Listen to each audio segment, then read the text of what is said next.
over 600,000 people from Africa and Asia and the Eastern Bloc are coming in.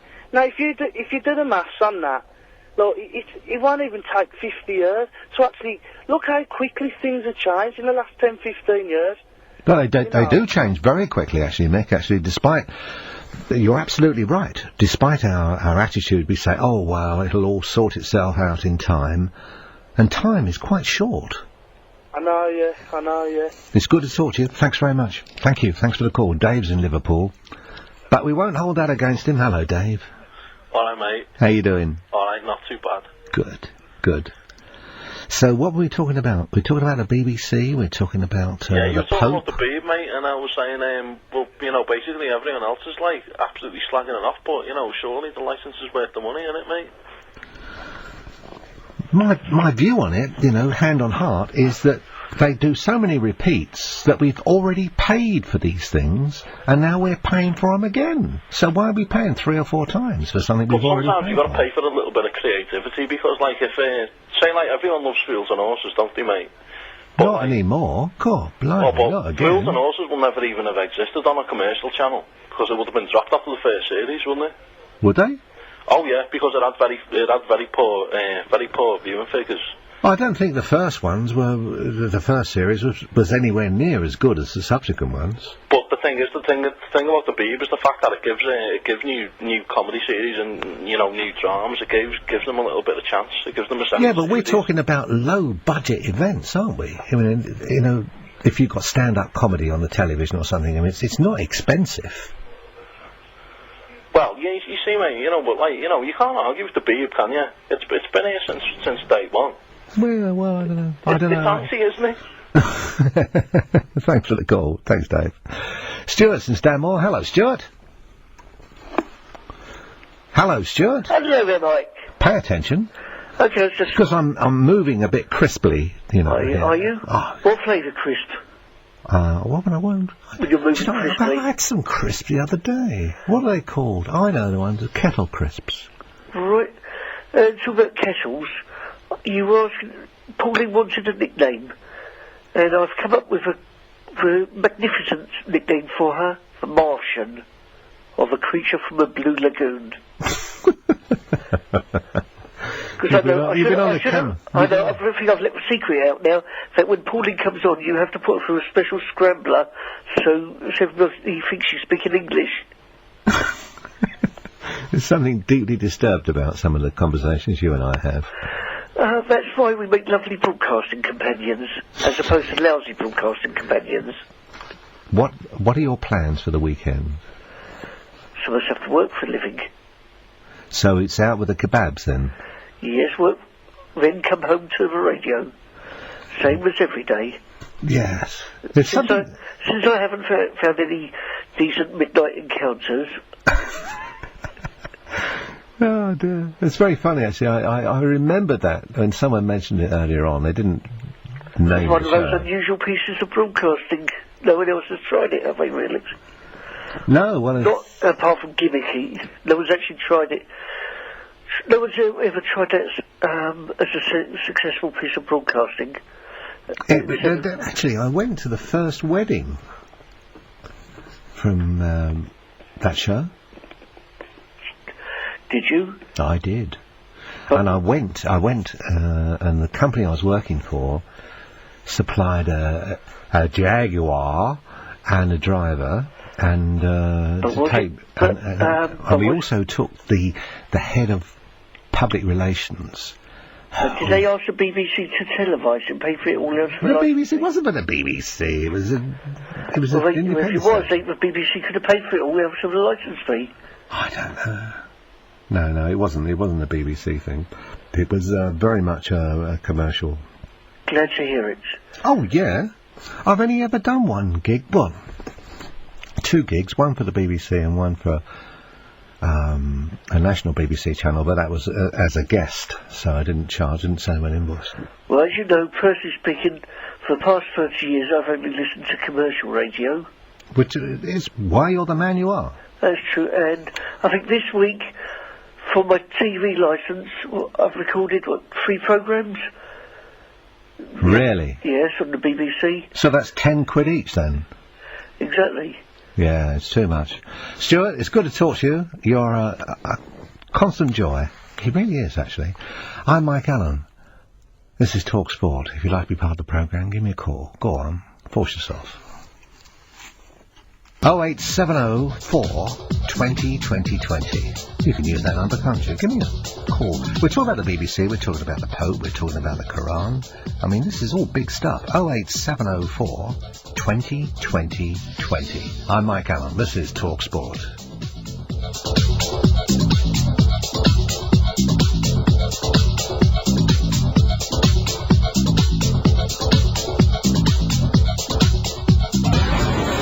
On 1089 and 1053 AM. It is absolutely essential. Around the world. Challenger, go and throttle up. Around the clock. The House will wish to join me. From the Sky News Centre. talkSPORT on the Hour News. Top stories from the Sky News Centre at 3. On 1089 and 1053 AM. talkSPORT.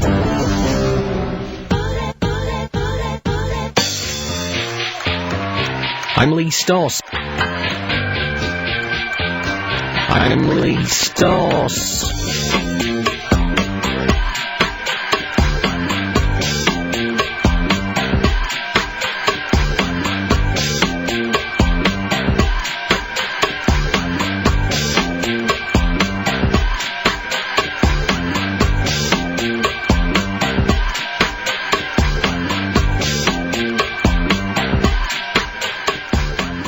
There's a great track by a band out of Washington called Drop the Bomb on the White House Roof, which was probably out in the 80s or something. And it's just a good groove, and that just reminded me of it. Thank you so much. Do you know, I've been in radio since I was about 12, and I've never worked for a station that is as successful as this one is. So many calls, a full switchboard, 3 o'clock in the morning, everyone wants to talk. Thank you very much. I'm absolutely delighted. Lisa is in Essex. Hello, Lisa. Talking to me? I don't know, I can't see you. Are you Lisa? Yeah, I'm Lisa. Okay. Sorry. That's okay. I've been waiting so long. I know, and you've been on my call counter, and I've been looking. I think I'm going to speak to a girl in a minute. What do you want to talk about? God, I've forgotten now. I thought on my screen it says television licence. That was one of the things, yeah. Yeah, okay, I'll go to that first. Well, you don't have to do it. You don't have to talk about it if you don't want to. You can talk about something else. No, I'll go to that. TV licence. And how is it shut up so much? You know, because BBC, I mean, what do they give us? Well, I tell you why it might have shot up so much. Jeremy Paxman. Huh? He gets 1,040,000 a year for presenting Newsnight and University Challenge. Yeah, where does he live? Where does he live? Yeah, well, I'll have his address. I'll go round there. I don't know. And Terry Wogan gets 800,000 a year. And Chris Moyles, who does Radio 1's breakfast show, is 630,000. And Jonathan Ross, extraordinary business, earns 530,000. So it's just over £500,000 for one show a week on Radio 2. Don't go there, because I've got my own, I've got my own opinion of Jonathan Ross. And oh, well, then don't use this programme to trash him. But my point here is, can anyone be worth that sort of money? No. Don't think so, do you? You obviously don't. I don't think so. No. No, I mean, what are they giving us? You know? And now we're expected to pay another £30 a year on top of our TV line. I mean, and they would have us pay more than that. Because it's £162 or something is the incoming figure. They wanted us to be paying £180. 180? I mean, there are some people who don't get out too much, you know, that for whatever reason, you know, maybe it's health or whatever, and that's their entertainment. That category, you know, for whatever reason, don't have to go there, do I? But no. I fall into that category, you know, so that's all I rely on. You know, I think this is outrageous. You know, it's It's a huge amount of cash, because you've got to bear in mind that cash has had tax paid on it already. Yeah. And then it's going out again. Yeah. Wow, boy. Yeah. I think that's why I am so... Are you incensed?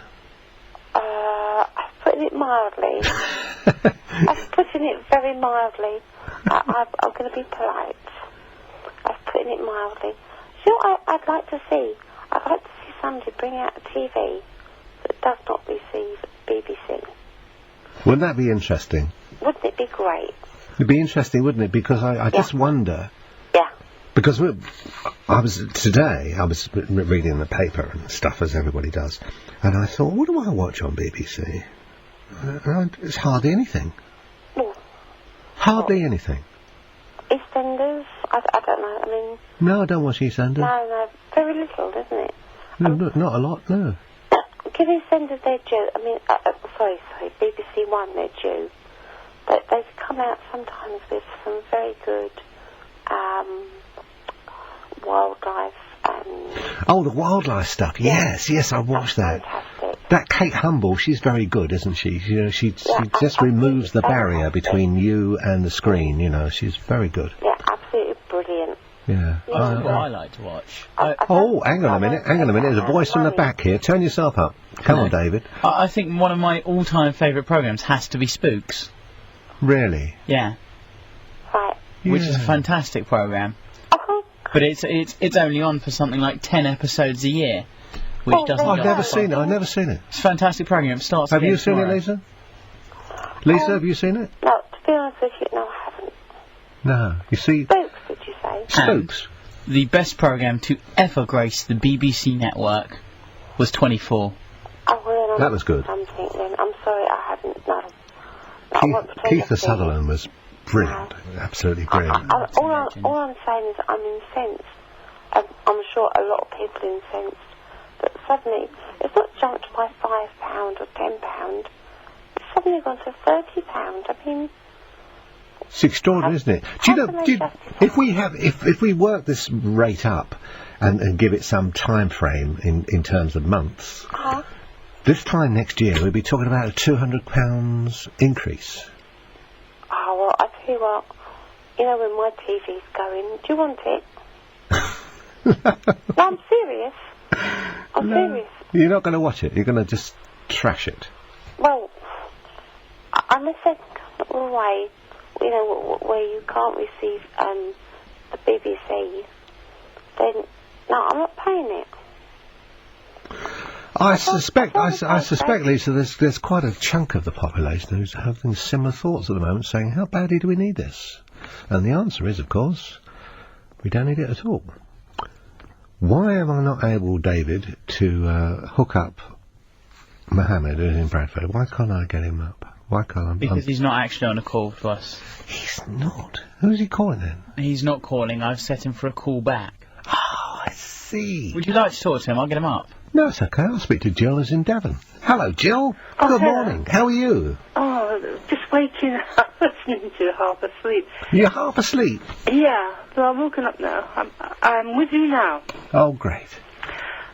I know you're going to think I'm not all there, but this BBC, you know, the television licence, something I don't understand, you could explain to me. Oh, dear, it's giving me a job. No, it's not complicated. You're a man, it shouldn't be complicated, should it? I'm a mere woman. You're a man, you can wire plugs. Oh, you know, like BT, we on the phone, I have the line rental, I have to pay so much for the line rental. Well, the thing is, isn't this, with my television, I mean, someone has to maintain it and God knows what and put things up and wires up and, I mean, when we have this license, isn't so much of it so we can have the television working? Such as the You have to allow. You realise, of course, you know, it would be condescending of me to assume that you didn't. No, I don't. No. You're calling an independent radio station. In other words, you know, we live and die on our advertising. But adverts. So I understand that. Oh yeah, but the point I'm making is, don't deny us our moment of glory in the sun, being able to turn around to the BBC and go, how much? Yeah, no, but what I want to know is, you're still not telling me, is, what? like, when I have my telephone bill, they tell me how much I've used, and then they say, and 30-something line rental, because it's got to be maintained. Who pays for my television to be maintained so that all the pictures come through all the wires and you have to keep it polished and God knows what? Well, responsible only for their stations, the BBC. Yeah, but what I'm trying to say is, I've got a television. I mean, I know I've got a phone. I know that I pay 30-something quarter, so that keeps it going, I mean, who pays the engineers, the television, all it the does people depend what that company you're talking about. I mean, Sky don't actually broadcast down the lines. They use satellite receivers. Yeah. They're not maintained by any fee you pay. Oh, I see. There are other companies that use cable, that when you pay them, that's what you pay your fee for. We pay the BBC to put programmes on, allegedly. Yeah. And we see lots of repeats. You sound like a lawyer. It doesn't really. The thing is, it doesn't cost anything to get television into my television. Then you're saying, because it's all been done, so it's easy just to get a picture into my television. It costs a small amount to. It costs an amount to broadcast to your television, but nowhere near the amount we're being charged. No. I mean, that would be like a tenner, I suppose, something like that. Well, if that much. Yeah, I see. Do you live in a quite remote part of Devon? Dartmoor. Dartmoor? Do you really? Well, no, too far. Oh. We don't get out very often. No, I was just thinking, because if you think about the costing, like somebody who lives in Birmingham, for example, they're paying for access to television. It's far higher density of population in Birmingham than you would get, say, in Devon, and so Devon, it will be quite. However, if you're using the telephone analogy, when you're making a call, it's specific to you. Each call is being made between two people. So But Jeremy Paxman's never called her. Has he? Come on, put your hand up. Has he called you? No. He's £1 million a year. That's what he's costing the BBC. £1,040,000. I mean, it's not even. Didn't have the good grace to make it a round million. And don't forget, isn't it? Another thing is then. Can I just ask one more silly question? So, say I don't want to look at BBC. Why do I have to pay them? If I just don't look at everything else but BBC, why is it the BBC I have to pay? I think what we're looking Why at don't here, I have to pay ITV or 4 or 2? I think what we're looking at here is an early form of communism. Nice to talk to you, John. They were the first ones. Oh, of course, absolutely. All for all and all for one. Or was that something that somebody said about a navy? That was Jill. She's in Devon. She's a sweetheart, isn't she? I'll have to put her in the front of the queue next time. We've got Rob in Liverpool, Priscilla in Camden. I was in Camden tonight. I was in Camden tonight for nearly an hour, trying to get out. I spent 2 hours in Finchley. You see? A particular stretch of the North Circular, actually. The North Circular, my goodness me, what a living acronym that is, the North Circular, just sit there forever. North Stationary, actually, tonight. North Stationary. Hang on a minute, we're going to have a little break in a minute. Robert? Yes? I'm just going to take a break. I'm going to be back and talking to you in just a minute, okay? Yep. Great. I'm Mike Allen. It's 17 minutes after 3 o'clock in the morning. What am I doing up? Without my support system? What's the support system? That's what I'm here for. That's true. And you do it very well, actually. I bring you coffee IVs. You do. Change your drip. Change your drip. Quick, play a commercial.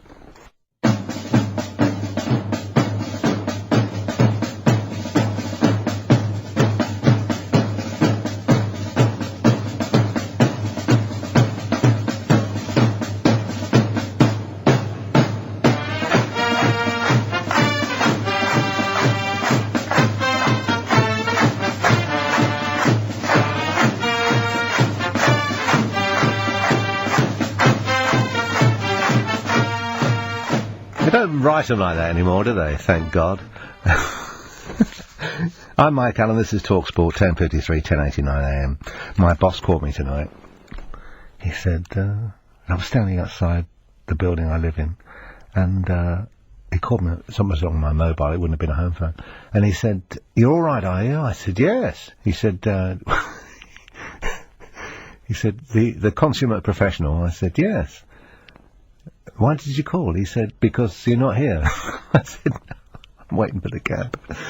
And he's such a charming bloke. He said, "Oh, okay. Thank you, Sean." 08704 20 20 20 is the number. 08704 20 20 20, or you can text on 81089 or send me an email, talksport.net. Many thanks to Danny, who's in Cambridgeshire. Hello, Danny. He said, "I always enjoyed listening to you. I remember the Lyceum days. Didn't realise you worked on TalkSport. Just tuned in, however. Enjoyed when you did soul and jazz funk back in the 70s. I remember one Saturday night in 1978. Good God. When you played a track from the group MFSB, Mother, Father, Sister, Brother, out of Philadelphia. You never did give the title, and I loved it to bits. All you said was, 'Do you want to dance tonight?' Keep up the great work." Danny, you're a mensch. Who's this from? I don't know. I'm reluctant. Daz in Brighton got in touch with the programme. He says, "Now then, young man." Thank you. He said, "I've been to court 14 times, 4 for not paying my television licence on the grounds that it's illegal, tax." Yeah, I think tonight, actually, we reached the conclusion in one phone call that it was another form of tax.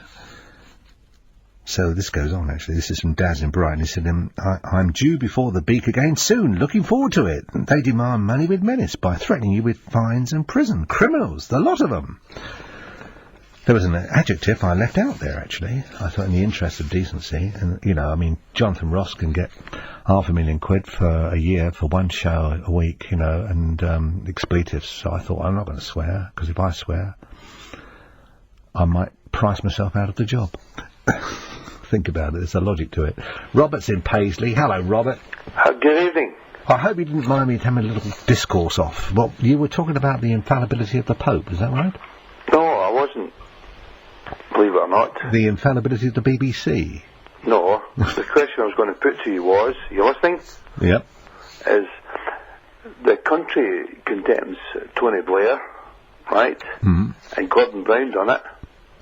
Right, and he condemned him and brought him down to earth, and then the following day the second page on the papers was about him losing his daughter, and I think that was looking for a sympathy vote. I realised when you said that I'm not alone in thinking that. But why is he doing that? He's after your vote. Isn't he? I went to Edinburgh a short while back, and getting the plane back to London was Gordon Brown. Yeah. And he was looking a bit grand. He was looking a bit beside himself with the pleasure of being in his company, you know. Yeah. I think what we're looking at here, and you're the only person I've heard on radio today, and I mean, I'm not a sad old tart, you know, I actually don't spend that much time listening to the radio, but I haven't heard anyone on talk shows commenting on the fact that he was taking advantage of a situation. He is. He definitely is. Tony Blair's got this country up and running. Do you agree with me? I think I agree with you that it's centralist politics, and I think well, you say that, but you just look across Europe, you know. It's centralist politics. It's not extremism in any way. Extremism just shakes the money market, and everyone gets a bit twitchy about that. This country's never been so happy as what it is just now. I think Tony Blair's been a good Prime Minister. Yes. And I tell you what also works well in America, because he looks the part when he goes on to American television. I mean, I must admit his body language is a bit crap. No, not at all. But we're not talking about American television. Right, we're talking about this country. This country's never been so happy as it's been for a long time. We're all happy, we're all working, we're all making money. Correct? Well, some are. Oh, come on. Well, no. I don't think it's quite the the Valhalla you would have us believe. I don't think so. You don't think so? No, I mean you walk along streets and guys come out with knives and want to rob you. I mean that's Every hardly country does that. Every country does that. Yeah, but that doesn't make it all right, does it? No, I'm not saying that. But the problem being is that all of a sudden when somebody wants to attack them, which Gordon Brown's doing, do you agree with that? Well, I would. I tell you, Rob. I'll tell you. I'll accept a yes or a no on that. All right. No. No, he's not attacking them. No, I just don't see that is all perfectly all right. I mean, he's okay. It's as advertised. He does a good job. He looks like he's doing a good job. He can speak pretty much at the drop of a hat on anything, providing his office has screened it first. So yeah, he's okay. But I mean, I don't think he's the great holy grail. Not at all. Bill is in Stoke Newington. Hello, Bill. Stoke Newington is the North London area. I just mentioned that for our listeners in the Isle of Wight. Good morning, Mike. Thanks for pointing that out to the No, you knew that anyway because you live there. Listeners that... No, it's because otherwise, they think we're a bit London central. Well, you know what I was on for, but... the infallibility of the Pope. Yeah, but I got sidetracked by Chris Moyles earning $630,000 a year. Who? Chris Moyles? Yeah, you... 630,000? So it must be true. Well, it's off the BBC website, so I imagine it is, yeah. No, well, I was just thinking if he earns that much, how much does Mike Mendoza earn? Must be at least... I don't think I've got enough ink in my pen to write that digit down. The noughts. It just goes on. Because Mike Mendoza is a very wealthy man. But anyway, Mike, you've been away far too long. It's good to have you back on talkSPORT. Oh, thank you. I feel right at home here. I've been, in the interim period, I've been playing music, on the music station. But I really like speech radio. I love it. I really have missed it. Well, that's the thing about Chris Moyles. I mean, he gets paid all the money and, It's almost £1 a word, isn't it? He gets paid. He plays music as well. He's got other people on there, joining in and having a chat.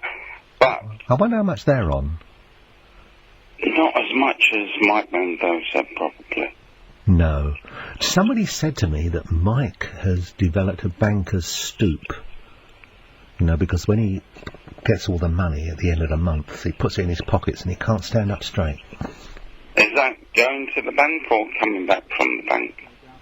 No, well, his producer is David, who's actually producing this programme tonight, and he's in the control room. David, you can answer that question about Mike, because you know Mike probably better than I do, actually, because... Yes, what was the question, sorry? Have you got any money? Have I got any money? No. Does Mike Mendoza have a lot of money? I don't think so. Well, he doesn't bring it to the studio. He makes me buy his chocolate and sweets for him. No. Yeah. What about that, Bill? Well, that's probably why he's got a lot of money if he makes... I think it could be a shrewd move on his part. Could be a very... Take your 13-year-old's pocket money and everything. I tell you something, though, and I put this not only to yourself, Bill, but also to David here, that all the rich people I've met in my life, are very mean. Do you not notice that, Bill? You're not making accusations about me, are you? Well, I wasn't actually going to say Bill, but I was going to say Wilhelmina or something, but I think the only reason they got rich is because they didn't spend it. I think on the whole, you have to look at that as being astute with their finances. But astute? But mean? No. Tight? No. I don't think they are tight. I think there are people that don't spend money needlessly. And look at money as if you're spending it, you're going to get something that's worth the value of the amount you've paid, rather than people that pay over the odds for something that they might need. But then it's the distribution of wealth, isn't it? You go to a restaurant, you have something to eat, and then you leave a tip because they're being paid tuppence. They get no money. They're depending on the tip. So there's a certain largesse, you feel obliged to, like cabs. The cab coming in today. Who was late? Can't begin to tell you how much it cost. I had to bribe him to drive fast. Well, it's a good job you didn't ask him to go to Morocco like that cab driver the other day was asked to. Well, that's absolutely interesting, because what about the guy who hailed it to go back to London? I mean, did he have to pay half price? Well, apparently it was a free ride. I'm going that way anyway. I'm going that way anyway, Governor. In the back with you. As long as the Pope didn't get in the back of the cab, which is why I rang in the first place. Oh, the Pope. The infallibility of the Pope. Well, for the first few years of my life, I was indoctrinated by certain religion. What, the Catholic faith? It was the very same. Yeah. And one of the things that I do remember is that the Pope is only infallible on doctrines of faith. So any other utterances are not infallible. I think, Bill, what you've touched on here is the essential truth of the whole issue, that the Pope is a politician. He's the head of the Catholic Church, but he's also a politician, because you can't have that much power and not be a politician. Well, he wasn't much of a politician yesterday, was he? When he... Well, I didn't say how good he was as a politician. I just said he's a politician. I mean, he could be in the same boat as, I don't know, Gordon Brown or Tony Blair or... I don't know. My contract and my lawyer forgive me for mentioning... forbid me from commenting, but because it probably